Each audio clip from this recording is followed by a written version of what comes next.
generation is not a generation of fools. Ukienda vibaya atakwambia umeanza stories za jaba. They know when you're lying to them. This is a revolutionary generation. I'll tell you what. Tukimaliza ku reject finance bill and to government, the next victim that you're going to deal with is the church. Are Kenyans realizing they were tricked into voting for President Ruto? Just hours after the conclusion of Tuesday's protests, social media is ablaze with anger as netizens are declare war on the government and its affiliates. The backlash has even extended to churches that campaigned for President Ruto.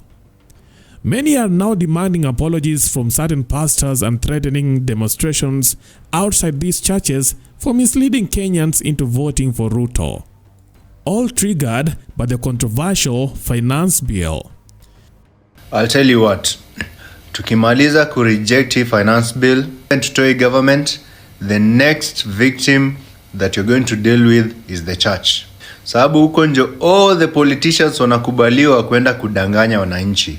Instead of the church helping to enlighten and save souls, they're selling the souls of congregants kwa maibilisi. They're selling the souls of congregants to politicians. They're diverting the attention of people who need saving, people who need spiritual guidance to be beguiled. So the next place, the altar that you're going to break is actually the church. And I'm so glad that Gen Zs don't care about the church. They care about spirituality. I'm spiritual, I'm not religious. And that's the thing, that's the conversation we need to start having. Because religion has been used as a pillar for deceit. And I think that needs to stop.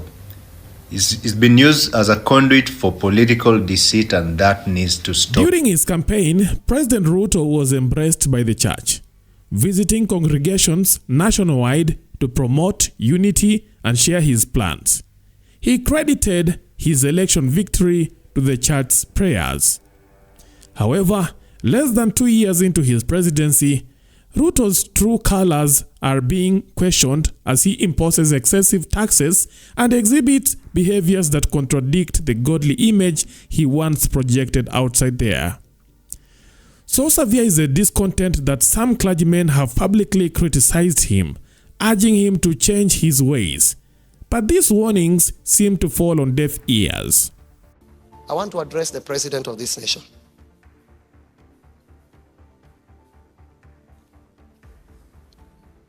Number one, dear President,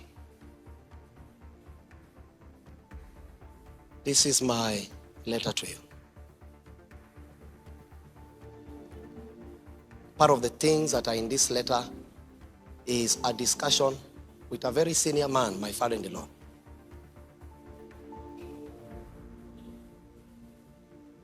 I speak with wisdom, knowing what to say publicly and what not to say.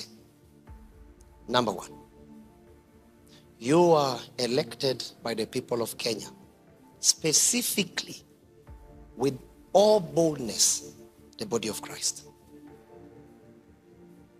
And on that particular time of your election,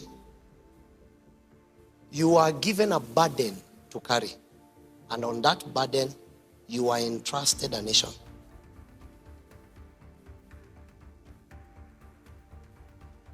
Unlike many other presidents, you carry a very dear place in the representation of the body, because the body came together to put you in power.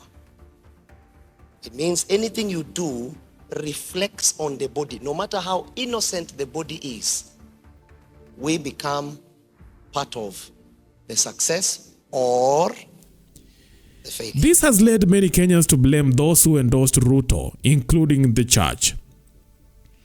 Pastor T. Mwangi, on the other side, recently warned that the country is now under the watch of the Gen Z generation, who might soon revolt. This generation is not a generation of fools. Ukienda vibaya atakwambia umeanza stories za jaba. They know when you're lying to them. This is a revolutionary generation. These ones, if they decide to vote in 2027 with their thinking, hawa lazima tuwapende. Hawa wanaweza kutana mkutano waseme, hii Kenya shida yetu ni wazee. Tuwaeke wote kwa malori, tuwaeke Lake Victoria. Tuanze fresh.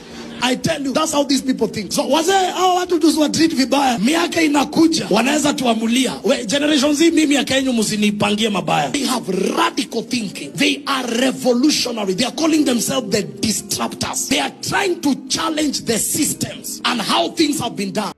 His warning seemed prophetic as young people took to the streets of Nairobi on Tuesday, June 18th, to protest against the government and the finance bill. These fearless demonstrators even sang solidarity songs inside police cells after being arrested.